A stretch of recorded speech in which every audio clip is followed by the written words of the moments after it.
Why in the world would Diana's team, the PR team, and I'm sure she's not making these decisions on her own, have asked for bank records? Why? How does that happen?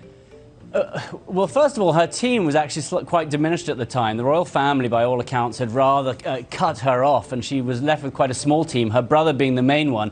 And this journalist, Martin Bashir, approached the brother saying, I've come across these documents which show that members of your household and of Princess Diana's household have been accepting money totaling about £10,000, about $15,000, to give information on her life to both the tabloids as well as to the security services. And it was that piece of information that encouraged Diana to go with Martin Bashir. It was widely reported that she was wanting to give an interview anyway, but certainly not to this young Bashir. And certainly the interview would not have been, many people think, as groundbreaking, as such a big, open, honest interview as she gave. But she was very angry with the reports that Martin Bashir brought to her. But what about this report that there was a handwritten note that she wrote that said she was happy with the interview?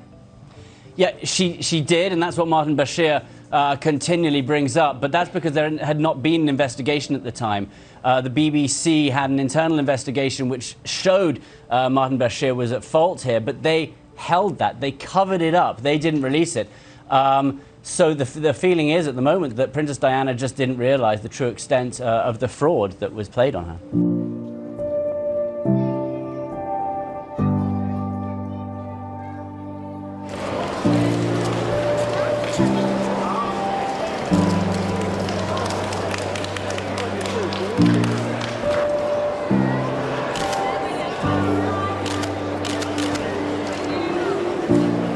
It is my view that the deceitful way the interview was obtained substantially influenced what my mother said. The interview was a major contribution to making my parents' relationship worse and has since hurt countless others.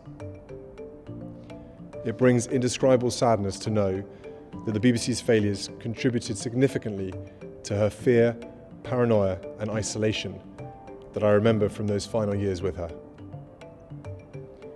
But what saddens me most is that if the BBC had properly investigated the complaints and concerns first raised in 1995, my mother would have known that she'd been deceived.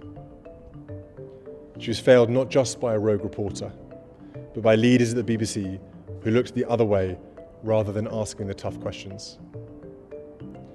It is my firm view that this Panorama programme holds no legitimacy and should never be aired again.